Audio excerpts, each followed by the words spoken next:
திமுக எதிர்கட்சியாக இருந்த போது முதலில் கொண்டு வருவது போராடியது, டாஸ்மாக் மூடணும்னு போராடி. திமுக ஆட்சிக்கு வந்தோட செய்யல. என்ன சொல்றாங்க, இப்ப 100 நாள் வேலை திட்டத்திலே வந்து திமுக வந்து போலி பிரச்சாரம் செய்கிறது. ஒரு நாள் வேலை திட்டம் ஏன் வந்தது என்பதே அவர்களுக்கு தெரியும். நீங்க 99 வந்து நீங்க கூட்டணி இருக்கீங்களா? 2001 சட்டமன்ற தேர்தலில் போட்டிருக்கீங்களா? அப்படிங்கிற மாதிரி விமர்சனம். நான் அதை மறுக்கிறோம். நீங்க கூட்டணி வச்சுக்கும் போது நல்ல கட்சி இல்ல, நான் கூட்டணி இருக்கும் போது கெட்ட கட்சியான்னு கேள்வி. எங்க தலைவர் யாரும் வந்து நாங்க இனி எந்த காலத்திலும் பாஜகவோட கூட்டணி வைக்க மாட்டோம்னு சொல்றது. தாவேக்கா ஒரு பொருட்டே இல்லை என்பது போல திமுக தலைவர் சொல்லிட்டு இருக்காங்க. இப்ப பொருட்டே இல்லைன்னா வந்து ஏன் வந்து தனியா வந்து தாவேக்கா வச்சு புலம்புறீங்க, ஆள் வச்சு ஏன் விமர்சனம் பண்றீங்க, மண்ட மேல இருக்கக்கூடிய கொண்டைய மறைங்க சார் அப்படிங்கிற மாதிரி கிண்டலா பேசுறீங்க. விஜய்க்கு வருவாரு அப்படிங்கிற சொல்றாங்க. அதுக்கு அடுத்து இப்ப நீங்க ஏற்கிறீங்களா? அந்த ரசிகர்கள் கூட்டம் வாக்காக மாறுமா என்பது தேர்தலில் தான் தெரியும். திமுக என்பது வந்து இன்ஜின் இல்லாத ஒரு கார் மாதிரி. இந்த இன்ஜின் இல்லாத கார் வந்து 10 ஆண்டுகளாக கூட்டணி அப்படிங்கிற லாரி தான் இழுத்து போச்சு. அந்த லாரி இப்ப மக்கள் ஆயிடுச்சு அப்படிங்கிற மாதிரியான ஒரு விமர்சனம் முன்வைக்கிறார். அதுக்கு முருகன் பக்தர்கள் திமுகவிற்கு பாடம் புகட்டுவாங்க தேர்தலில் அப்படின்னு சொல்றாங்க. கஞ்சாவுக்கும் மதுவுக்கும் இளைஞர்கள் அடிமையாகக்கூடிய அளவுக்கு திமுக அரசு சீரழித்து விட்டது என்பதாக விமர்சனம் இருக்கிறார். கேள்வி களம். வணக்கம். இன்றைய கேள்வி களம் நிகழ்ச்சியில் கலந்து கொண்டு பல்வேறு தகவல்களை வழங்குவதற்காக திமுகவின் செய்தி தொடர்பு தலைவர் திரு TKS இளங்கோ அவர்கள் நம்மோடு இருக்கார். வணக்கம். தேர்தல் வாக்குறுதிகள் தயாரிப்புக்குள்ள நீங்க இடம்பெற்றிருக்கீங்க. என்ன முக்கியமான விஷயங்கள் எல்லாம் வந்து ஆலோசனை பண்றீங்க? பல விஷயங்கள் எந்த தரப்புக்கு என்ன செய்ய வேண்டும் என்றால், பொதுவாக நம்முடைய வந்து தொழிலாளர்கள், விவசாயிகள், மற்றபடி பாதிக்கப்பட்ட வகுப்பினர், ஏதேனும் ஒரு பாதிப்பில் உள்ள வகுப்பினர், இப்படி பலதரப்பட்ட மக்கள் இருப்பார்கள். அரசு ஊழியர்கள், அவர்களுக்கெல்லாம் ஏதேனும் புதிய திட்டங்களை வழங்குவது, மாணவர்கள், மருத்துவ ரீதியான திட்டங்கள், இப்படி பல திட்டங்களை ஒவ்வொரு ஆண்டும் செய்து வருகிற திட்டங்களை தொடர்ச்சியாக மேலும் அதை எப்படி சிறப்பாக செய்வோம் என்பது குறித்து ஆலோசித்து மக்களிடம் கருத்து கேட்டு அவர்களுடைய தேவை என்ன என்பதை புரிந்து கொண்டு அதற்கேற்ப வாக்குறுதிகளை அளிப்பதற்காகத்தான் இதை நாங்கள் இந்த குழு அமைந்திருக்கிறது. அதை செய்வோம். மதுவிலக்கு தொடர்பாக ஏதாவது அறிவிப்பு வெளியிட வாய்ப்பு இருக்கிறதா? தேர்தல் வாக்குறுதியை கொடுக்க வாய்ப்பு இருக்கிறதா? கடந்த அதிமுக ஆட்சி காலத்திலேயே வந்து திமுக எதிர்கட்சியாக இருந்தது. அப்போது வந்து மதுவிலக்கு கொண்டு வர வேண்டும் என்கின்ற வலியுறுத்தல் முன்வைக்கப்பட்டது.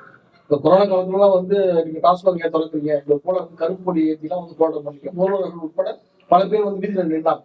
இப்ப அதற்கான அறிவிப்பு வரும் திமுக ஆட்சியிலான்னு எதிர்பார்த்தாங்க. ஆனா வரல. அதுவே மிகப்பெரிய ஒரு டிபேட்டா போயிட்டு இருக்கு.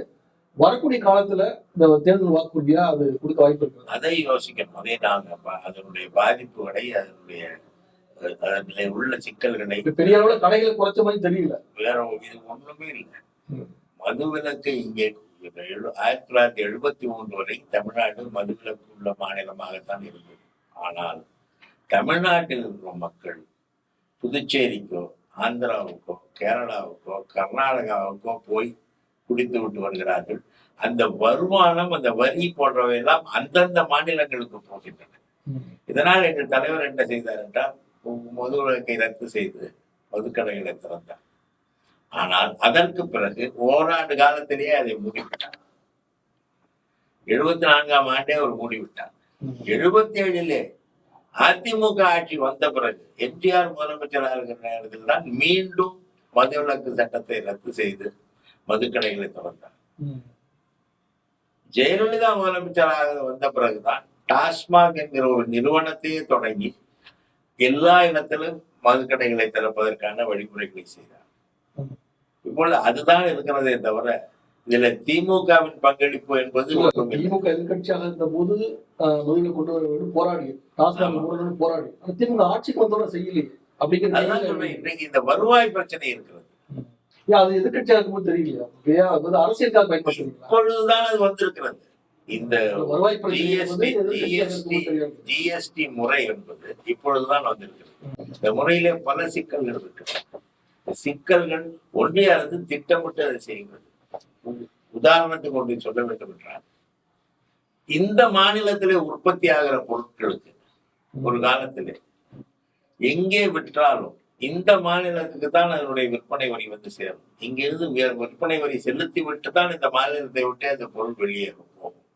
ஆனால் இப்பொழுது இந்த மாநிலத்திலே உற்பத்தி ஆகிற பொருட்கள் வேறு மாநிலத்திலே விற்கப்பட்டால் அந்த மாநில கணக்கிலே தான் அந்த விற்பனை போகிறது. அதனால அந்த மாநிலத்துக்கு தான் அந்த பங்களிப்பு போகிறதே தவிர தமிழ்நாட்டுக்கு வராது. இப்படி எல்லா வகையிலும் இவர்கள் மாநில வருவாயை குறைத்து மாநிலங்கள் ஒன்றிய அரசின் கைப்பாவையாக இயங்க வேண்டும் என்பதற்காகவே இந்த ஜிஎஸ்டி முறையை இவர்கள் கொண்டு வந்தார்கள். அதன் பலனாக பல நேரங்களில் மாநில அரசுகள், அது குறிப்பாக எதிர்க்கட்சி ஆளுகிற மாநில அரசுகள் பொருளாதார ரீதியாக சிரமத்துக்கு ஆட்படுத்தப்படுகின்றன. ஆனால் திமுகவை பொறுத்தவரை எந்த திட்டத்தை அறிவித்தாலும் அந்த திட்டத்தை நிறைவேற்ற வேண்டும் என்பதில் உறுதியாக இருக்கிற காரணத்தினால் சற்று கடன் கூட வாங்கி அதை செய்கிறோம். ஆனால் மக்களுக்கான திட்டங்களை செயல்படுத்துவதிலே எந்த காலத்திலும் திமுக அரசு பின்வாங்கியதில்லை. இப்ப ஒன்றிய அரசு நிறைய குறை சொல்றீங்க. இதுல மத்திய அமைச்சர் எல் முருகன் என்ன சொல்றாங்க, இப்ப 100 நாள் வேலைவாய்ப்பு திட்டத்திலே திமுக போலி பிரச்சாரம் செய்கிறது என்று சொல்றாங்க. அதாவது 100 நாள் 120 நாளா நாங்கள் உயர்த்திருக்கிறோம். அந்த 100 நாள் வேலைவாய்ப்பு திட்டம் கூட மதுரை, விருதுநகர் போன்ற பல இடங்கள் போலி பயனாளர்கள் கண்டுபிடிக்கப்பட்டிருக்கிறாங்க. இப்படி எதுவுமே சரியா செய்யல திமுக அரசு. ஆனா இது இப்ப நாங்க ஒரு வாரத்துக்குள்ள ஊதியத்தை கொடுப்போம் உள்ளிட்ட பலதரப்பட்ட நல்ல திட்டங்கள் அறிவிச்சிருக்கோம். இதை பத்தி முதல்வரோட நேருக்கு விவாதிக்க தயாரா? அவ்வளவு சவால். 100 நாள் வேலை திட்டம் ஏன் வந்தது என்பதே இவர்களுக்கு தெரியாது. இதை அழிக்கிற முயற்சியாகத்தான் இந்த திட்டத்தை 120 நாள் கொடுக்கணும்னு சொல்லத்தான் சொல்றேன். 125 நாளாக உயர்த்தி சம்பளத்தையும் அதிகரித்து அதில் 40% மாநில அரசுகள் ஏற்றுக்கொள்ள வேண்டும், நாங்கள் 60% ஏற்றுக்கொள்கிறோம் என்றெல்லாம் இன்றைக்கு கொண்டு வந்து 10 ஆண்டு காலத்தில் பாஜக அரசு பொறுப்பேற்ற 10 ஆண்டு காலத்தில் ஆண்டுக்கு ஆண்டு இவர்கள் இந்த 100 நாள் வேலை திட்டத்திற்கு என்று ஒதுக்கிய நிதியில் 4இல் 1 மடங்கு நிதிதான் நிதிநிலை அறிக்கையிலே வந்திருக்கிறதே தவிர 50 கோடி ரூபாய் இருந்த இடத்தில் 9 கோடி ரூபாய் 8 கோடி ரூபாய் என்று ஒதுக்கி இருக்கிறார்கள். உண்மையிலேயே இந்த திட்டத்தில் அக்கறை இருந்தால் இந்த சட்ட திருத்தம் என்பது இப்பொழுது வந்தது. இதுவரை எவ்வளவு கொடுத்திருக்கிறார்கள், எவ்வளவு நிதி ஒதுக்கீடு செய்திருக்கிறார்கள். இந்த திட்டத்திலும் அவர்கள் ஒரு விதி வைத்திருக்கிறார்கள். எந்த வேலை என்பதை முடிவு செய்கிற அதிகாரம் ஒன்றிய அரசுக்கு. அவர்கள் எந்த மாநிலத்திலாவது ஒரு மாநில அரசு இந்த வேலையை செய்ய வேண்டும் என்று கேட்டால் அதை ஏற்றுக்கொண்டு செயல்படுத்துவது, அல்லது ஏற்றுக்கொண்டால்தான் செயல்படுத்த முடியும். அதை ஒப்புக்கொள்ளுகிற அதிகாரம் ஒன்றிய அரசுக்கு. அவர்கள் தாங்கள் ஆளுகிற மாநிலங்களுக்கு நிறைய வேலை வாய்ப்புகளையும் எதிர்கட்சி ஆளுகிற மாநிலங்களுக்கு குறைவான வேலை வாய்ப்பையும் கொடுப்பதற்காகத்தான் இந்த விதி ஏற்பட்டது. இதன் நோக்கம் கிராமப்புறங்களில் விவசாய கூலி தொழிலாளர்கள், இந்த விவசாய காலங்கள் என்பது ஒரு ஆண்டுக்கு 150 நாள் அல்லது 200 நாட்கள் வரும். மீதமுள்ள நாட்களில் அவர்கள் வருமானம் இல்லாமல் இருக்கிறார்கள் என்பதற்காக காங்கிரஸ் அரசு, மன்மோகன் சிங் தலைமையிலான காங்கிரஸ் அரசு இந்த 100 நாள் வேலை திட்டத்தை அறிமுகப்படுத்தியது. இந்த திட்டத்திற்கு 3 விழா நடத்துவதற்கான ஏற்பாடு இது. இது காலப்போக்கில் உங்களுக்கு நன்றாக தெரியும். இவர்கள் நிதி ஒதுக்கவே இல்லை. மிக கடுமையாக எடப்பாடி பழனிசாமி அவர்கள் தொடர்ச்சியாக விமர்சித்துக் கொண்டிருக்கிறார் திமுக அரசு. இதுல குறிப்பா சொல்றாரு, திமுக என்பது இன்ஜின் இல்லாத ஒரு கார் மாதிரி விமர்சித்திருக்கார். அது துறைமுறைகள் விமர்சனத்துக்கு பதிலாக அவர் சொல்லியிருக்கார். இந்த இன்ஜின் இல்லாத கார் 10 ஆண்டுகளாக கூட்டணி அப்படிங்கிற லாரி தான் இழுத்து இருந்துச்சு, அந்த லாரி இப்ப மக்களாயிடுச்சு அப்படிங்கிற மாதிரியான விமர்சனத்தை முன்வைக்கிறார். அதை நீங்க எப்படி பாக்குறீங்க? கூட்டணி எங்களோடு இருக்கிற கட்சிகள் எல்லாம் கொள்கை கூட்டணி கட்சிகள். கம்யூனிஸ்டுகளாகட்டும், விடுதலை சிறுத்தைகளாகட்டும், காங்கிரஸ் கட்சியாகட்டும், அவர்கள் ஒரு கொள்கையோடு ஒரு நோக்கத்தோடு செயல்படுகிற கட்சிகள், நீண்ட நாள் கட்சிகள், பாரம்பரியமிக்க கட்சிகள். அவர்கள் எல்லாம் எங்களோடு இருக்கிறார்கள். ஆனால் எடப்பாடி பழனிசாமி, ஜெயலலிதா சொன்னார் அல்லவா, இது எந்த காலத்திலும் மோடிக்கு, பிஜேபிக்கு இந்த கூட்டணியில இடமில்லை என்று சொன்னார் அல்லவா. அந்த கட்சியோடு கூட்டணி வைத்திருக்கிறதுக்கு ஒற்றை காரணம், பாஜக என்பது வாஷிங் மிஷின் என்ற ஒரு குற்றச்சாட்டை வைப்போம் அல்லவா, அந்த ஒற்றை காரணத்திற்காக தான் அவர்களோடு போய் இணைந்திருக்கிறார். அதுக்கு ஒரு பதில் சொல்றாரு. நீங்க 99 நீங்க கூட்டணி வைக்கலையா, வாஜ்பாய் 2001 சட்டமன்ற தேர்தலில் போட்டி இல்லையா அப்படிங்கிற மாதிரி விமர்சனம். கட்டாயமாக நான் அதை மறுக்கவில்லை. நீங்க கூட்டணி வச்சுக்கும் போது நல்ல கட்சி இல்லை, நான் கூட்டணி வைக்கும் போது கெட்ட கட்சியான்னு கேள்வி கேட்கிறேன். எங்க தலைவர் யாரும் நாங்க இனி எந்த காலத்திலும் பாஜகவோட கூட்டணி வைக்க மாட்டோம்னு சொல்லல. 99 நாங்கள் சில நிபந்தனைகளை பிஜேபிக்கு விதித்தோம். அதை அவர்கள் ஏற்றுக்கொண்டார்கள். அதன்படி செயல்பட்டார்கள். இறுதி வரை அந்த நிபந்தனைகளிலிருந்து சிறிதும் விலகவில்லை. ஆனாலும் 2004 ஒரு தேர்தலில் மட்டும்தான் அவர்களோடு 2004 2099 நாடாளுமன்ற தேர்தல், அதை தொடர்ந்து 2001 சட்டமன்ற தேர்தல், ரெண்டுல தான் கூட்டணி வச்சிருந்தோம். 2004 நாங்க அவங்ககிட்ட விலகி வந்துட்டோம். அவங்க மனம் மாறுவது போல இருந்த உடனே கொள்கைக்காக நாங்கள் வெளியேறிவிட்டோம். அவ்வளவுதான். ரைடுக்கு பயந்து கூட்டணி மாட்டான்னு முதல்வர்கள் விமர்சனம் பண்ணிருக்காங்க. ஆமா, ரைடுக்கு பயந்து தான். நாங்க 99 எந்த ரைடுக்கும் பயந்து நாங்க கூட்டணி வைக்கிறோம். ஆட்சி ஒரு நிலையான ஆட்சி தேவை. வரிசையாக தொடர்ந்து 2 ஆண்டுகளில் ஆட்சி கலைக்கப்படுகிறது.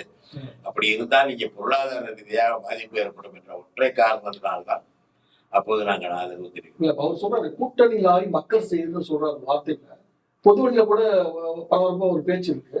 கூட்டணியில் ஏதாவது பிரச்சனை நடந்து கொண்டிருக்கிறதா? திமுக ஒரு கூட்டணியில் ஒரு பிரச்சனையும் இல்லை. கூட்டணி தலைவர்கள் அவர்கள் கட்சியை வளர்க்க வேண்டும் என்பார்கள். அதிலே தவறு. இந்த தொகுதி எண்ணிக்கை அதிகரிப்பு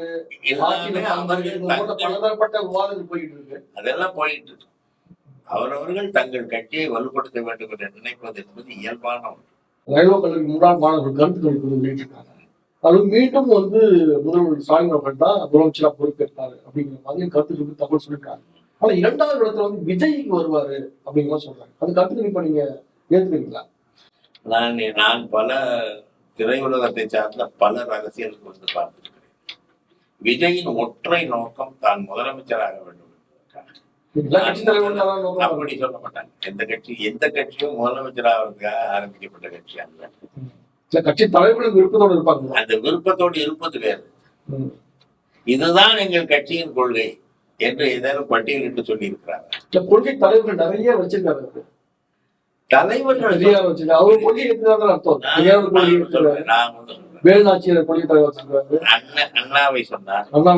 அண்ணா ஒரு புது உடைமையான ஒரு நபர். அண்ணா 1949 திமுக கழகம் ஆரம்பிக்கப்பட்டது. 1952 தேர்தலில் திமுக கழகம் போட்டியிடவே இல்லை. அண்ணா முதலமைச்சராக வரதுக்காக கட்சி ஆரம்பிக்கிறது. போன நாடாளுமன்ற தேர்தல் போட்டி இல்லையா? அதுதான் இப்ப ஆரம்பிச்ச உடனே முதலமைச்சர் ஆகணுங்கிறாரு. போன நாடாளுமன்ற தேர்தலில் ஒரு கட்சியை ஆரம்பிக்கலையே. அப்பதானே ஆரம்பிச்சார். போட்டியிடல. அவருக்கு முதலமைச்சர் தான். அவருக்கு பிரதமர் எல்லாம் ஆகணும்னு ஆசை இல்லை. நல்ல வேலை முதலமைச்சர் ஆகணுங்கிறாரு. முக்கிய ஒரு அரசியல் சக்தியாக விஜய் இருக்கா என்பதையாக ஒத்துக்கிறீங்க. அவருக்கு ரசிகர்கள் கூட்டம் பெரிதாக இருக்கிறது. பல கட்சிகளை பார்க்கிறோம். சிவாஜி கணேசன் கட்சி ஆரம்பித்தார். விஜயகாந்த் கட்சி ஆரம்பித்து முதல் தேர்தலில் அவர் மட்டும் வெற்றி பெற்றார். டி ராஜேந்தர் கட்சி ஆரம்பித்தார். பல நடிகர்கள் கட்சி ஆரம்பித்தார்கள். அந்த ரசிகர்கள் கூட்டம் வாக்காக மாறுமா என்பது தேர்தலில் தான் தெரியும். ஆனால் எண்களை பொறுத்தவரை திமுகவுக்கு என்று இருக்கிற வாக்குகள், திமுக 5 ஆண்டு காலத்தில் செய்த சாதனைகள், அதன் பலன்கள், ஒவ்வொரு வீட்டு குடும்பமும் தமிழ்நாட்டிலே இந்த 5 ஆண்டு கால ஆட்சியின் திட்டங்களால் பலன் பெற்றிருக்கு. ஒரு பலனாவது ஒவ்வொரு குடும்பமும். எனவே எங்களுடைய வாக்கு சரியாகுது. அவர் ஒருவேளை எதிர்கட்சிகளின் வாக்குகளை சரிந்து திமுக 2வது இடத்துக்கு வரும் என்றால் அதிமுக பாஜக 4வது இடத்துக்கு போகும் என்றுதான் பொருள். அவர் சொல்றாரு தாவேக்கா ஒரு பொருட்டே இல்லை என்பது போல திமுக தலைவர் சொல்லிட்டு இருக்காங்க. பொருட்டே இல்லைன்னா ஏன் தனியா தாவேக்கா வச்சு புலம்புறீங்க, ஆள் வச்சு ஏன் விமர்சனம் பண்றீங்க, மண்டை மேல இருக்கக்கூடிய கொண்டைய மறைங்க சார் அப்படிங்கிற மாதிரி கிண்டலா பேசுறீங்க. அவர் எழுந்திருந்து பேசுறாரு. இதுவரை அவர் ஏன் கரூரிலே இவ்வளவு பேர் இறந்தார்கள் என்று பதில் சொல்லியிருக்கிறார். அது மறைமுகமாக முதல்வரும் திமுக பேசுறாங்க. உண்மை என்ன என்பது உலகுக்கே தெரியும். மதியம் 12 மணிக்கு அங்கே பேசுவதாக சொல்லி கூட்டத்தை கூட்டிவிட்டு 7:30 மணிக்கு பேசுகிறார். 12 மணிக்கு இவர் வருவார் என்ற இடத்திலே 9 மணியிலிருந்தே மக்கள் கூடியிருக்கிறார்கள். ஏறத்தாழ 10 மணி நேரம் உச்சி வெயில், குடிக்க தண்ணீர் இல்லை, உணவு இல்லை. அந்த மக்கள் மயங்கி விழுவதை பொதுவாகவே உங்களுக்கு தெரியும். நீண்ட அரசியல் அனுபவம் உள்ளவர். பொதுவாக தலைவர்கள் ஒரு கூட்டத்துக்கு வராங்கனாக்கா குடித்த நேரத்துக்கு வர முடியாது. 7:30 மணி நேரம் தாண்டி யாரும் வந்தது இல்லை. அவருக்கு வேற ப்ரோக்ராம் இருந்துச்சுன்னா பரவாயில்ல. இப்ப பொதுவா அரசியல் தலைவர்கள் எல்லோருமே அந்த நேரத்துக்குள்ள வந்துடுவாங்க, வராம இருக்க மாட்டாங்க. ஆனா 12 மணி என்று சொல்லிவிட்டு 1 மணிக்கு வந்திருந்தால் யாரும் தவறாக நினைக்க போவதில்லை. 11:30 மணிக்கு நாமக்கல்லில பேசிவிட்டு அங்கிருந்து 3/4 மணி நேரத்திலே கரூர் வரலாம் என்ற நிலையிலே 7:30 மணி வரை என்ன செய்து கொண்டிருந்தார் இவர். அப்படி வந்ததனால் அந்த வெயிலில் இந்த மக்கள் குடிக்க கூட தண்ணீர் இல்லாமல் கீழே விழுந்து வந்தார்கள். ஒன்று. இரண்டாவதாக, அப்படி விழுந்தவர்களை அவருடைய கட்சி தொண்டர்கள் அல்லது அவருடைய ரசிகர்கள் காப்பாற்றுவதற்கு ஏதேனும் முயற்சி எடுத்தார்கள். பிரச்சனைக்கு வந்து தாவே காப்பாட முன்வைக்கிறீங்க. அவங்க பக்கம் தான் பிரச்சனை இருக்கு, நீங்க உறுதியா நம்புறீங்களா? சிபிஐ விசாரணைக்கு நீங்க தலைக்கு வரணும். நாங்க விசாரணையை நீக்கணும். ஏன் உச்ச நீதிமன்றத்துக்கு போகணும்? நாங்க உச்ச நீதிமன்றத்துக்கு போறதுனால இது தமிழ்நாட்டிலே நடந்த ஒரு குற்றம். சிபிஐ வேண்டும் என்று கோர வேண்டிய அதிகாரம் மாநில அரசுக்கு சட்டப்படி. இங்கே நடந்த ஒரு தவறுக்கு இங்கே உள்ள காவல்துறை தான் விசாரிக்க வேண்டும். காவல்துறை விசாரணையை தொடங்கிவிட்டது. திட்டமிட்டு இவர்கள் அங்கே அழுத்தம் கொடுத்து அந்த விசாரணையை சிபிஐக்கு மாற்றுகிறார்கள் என்றால் அதுவே இவர்கள் செய்த தவறை மறைப்பதற்கான முயற்சியாக. சிபிஐ மேல நம்பிக்கை இல்லையா? எங்களுக்கு சிபிஐ மேல நம்பிக்கை இருக்குதுங்கிறது இல்லை. தமிழ் சட்டம் ஒழுங்கு என்பது மாநில அரசின் அதிகாரம் என்று அரசியலமைப்பு சட்டம் சொல்கிறது. ஒரு தவறு 2-3 மாநிலங்களுக்கு இடையே நடக்கக்கூடிய ஒன்றாக இருந்தால் மாநில அரசு சிபிஐ உதவியை கேட்கலாம் என்று சட்டம் சொல்வது. அதுதான் சட்டம். நான் சொல்வது அரசியலமைப்பு சட்டத்தின்படி. ஆனால் இவர்கள் போய் சிபிஐ வேண்டும் என்று கோரி அவர்களை அழுத்தம் கொடுத்து இந்த சிபிஐ விசாரணை வாங்கி இருக்கிறார்கள் என்றால் அங்கே அவர்கள் காப்பாற்றுவார்கள் என்ற எண்ணத்தில் ஒன்றிய பாஜக அரசு காப்பாற்றும் எண்ணத்துல. அப்ப நீங்களும் சொல்றீங்க பாஜக பெற்றெடுத்த குழந்தை தான் தாவேக. பிறகு அங்கேயே போறாங்க. பாஜகவுடைய டீம் தான். அவர்கள் மீது தவறில்லை என்றால் விஜய் ஒரே எனக்கு தெரிந்து அது ஒரு விபத்தாக பார்க்கிறேன். திட்டமிட்டு யாரையும் கொள்ளை செய்ய 10 மணி நேரம் மக்கள் வெயிலிலே உணவின்றி குடிக்க தண்ணீரின்றி நின்று கொண்டிருந்தால், அந்த கூட்ட நெரிசலிலே நின்று கொண்டிருந்தால் 100 பேர் மயங்கி விழுவது என்பது இயல்பாக நடக்கக்கூடியது. இதற்கு ஒரே காரணம் 10 மணி நேரம் நிற்க வைத்தவர் பொறுப்பேற்றுக் கொள்ள வேண்டுமே தவிர மற்றவர்களை இவர்கள் குற்றவாளி செந்தில் பாலாஜி போய் இந்த குற்றத்தை செய்து விட்டார் என்றெல்லாம் சொல்வது என்பது விளையாட்டுத்தனமான வேடிக்கையான பேச்சு. இவர் 1 மணிக்கு அங்கே வந்து பேசிவிட்டு சென்றிருந்தால் மக்கள் கலைத்து சென்றிருப்பார்கள், தண்ணீர் குடித்திருப்பார்கள், உணவு அறிந்திருப்பார்கள். இந்த இழப்பு இருந்திருக்காங்க. இதுல வந்து முதல்வர்கள் பேசும்போது போதைப் பொருள் கலாச்சாரத்தை பத்தி ரொம்ப வேதனைப்பட்டு பேசினாங்க. இல்ல ஒன்றிய அரசு வந்து தடுக்கணும் என்பது போல வந்து நம்ம உரையில சொன்னாங்க. இதை வந்து மத்திய அமைச்சர் எல்முருகன் வந்து கடுமையாக விமர்சனம் பண்ணிருக்காரு. இப்ப ஒன்றிய அரசு தான் வந்து தடுக்கணும்னாக்கா சட்டம் ஒழுங்கு கையில் வச்சுக்கூடிய முதல்வர் இருக்கு, தன்னுடைய தோல்வியை வந்து முதல்வர் ஒத்துக்கணும் அப்படிங்கிற மாதிரி பேசியிருக்காரு. இல்ல அதுக்கு காரணம் சொல்றேன். முதலில் குஜராத்தில் இருக்கிற அதானி துறைமுகத்திலிருந்து போதைப் பொருள் இங்கே வந்தது. அதை கண்டுபிடித்து கொண்டு வந்தவரை கைது செய்தார்கள், நடவடிக்கை எடுத்தார்கள். இன்னொரு முறை ராஜஸ்தானில் வெளிநாட்டிலிருந்து வந்த ஒரு ராஜஸ்தானியர் ஒருவர் சென்னை விமானத்தில் இறங்கி போதைப் பொருள்களோடு வந்தார், அவரை கைது செய்தார்கள். எங்களுடைய கேள்வி என்பது இந்த மதுவை தவிர மற்ற போதைப் பொருள்கள் கஞ்சா பயிரிடலாம், ஆனால் இவர்கள் சொல்கிற இப்பொழுது புதுமையான மாத்திரைகள் எல்லாம் வெளிநாட்டிலிருந்து இங்கே வருகிறது. வெளிநாட்டிலிருந்து எப்படி உள்ளே வரும்? இப்ப கஸ்டம்ஸ் அதிகாரிகள் என்ன செய்கிறார்கள்? கஸ்டம்ஸ் யாருடைய அதிகாரத்தில் இருக்கிறது? ஒன்றிய அரசின் அதிகாரத்திலே தான். ஏன் அவர்கள் அதை தடுக்க முடியவில்லை? யார் பொறுப்பேற்க வேண்டும்? வெளிநாட்டிலிருந்து இந்த போதை மாத்திரைகள் எல்லாம் உள்ளே நுழைவதற்கு யார் பொறுப்பேற்க வேண்டும்? மாத்திரைகளை வந்து ஒன்றிய அரசு தடுக்கணும்னாக்கா கஞ்சா போன்ற அது இங்க விளைவிக்கப்படுவதெல்லாம் நாம தடுக்கணும். அதான் அன்புமணி என்ன சொல்றாருனாக்கா, அந்த திருத்தணி சம்பவத்தை வந்து சுட்டி காமிச்சிருக்காரு. திருத்தணி ரயில் நிலையத்துல வந்து 2 முறை வந்து தாக்குதல் சம்பவம் நடந்திருக்காரு. வடமாநிலத்தை சேர்ந்தவர்கள் தாக்கப்பட்டிருக்காரு. அப்போ வந்து புறவி வியாபாரி ஒருத்தர் தாக்கப்பட்டிருக்காரு. இதுல வந்து போதை வந்து இளைஞர்கள் பண்ணியிருக்கிறாங்க. கஞ்சாவுக்கும் மதுவுக்கும் இளைஞர்கள் அடிமையாகக்கூடிய அளவுக்கு திமுக அரசு சீரழித்து விட்டது என்பதாக விமர்சனம் இருக்காரு. ஒரு விஷயம் சொல்லுங்க, இங்கே கலவரங்கள் என்பது திட்டமிட்ட கலவரங்கள் எதுவுமே கிடையாது. தடுக்க வேண்டிய கடமை அரசு தான். அதுக்குதான் வரேன். சில இடங்களில் சில தவறுகள், தனி மனித தவறுகள் நடைபெறுகின்றன, இல்லை என்று மறுக்கவில்லை. நாட்டிலே தந்தையை, அவன் தாயாரை மகன் கொள்கிறான்,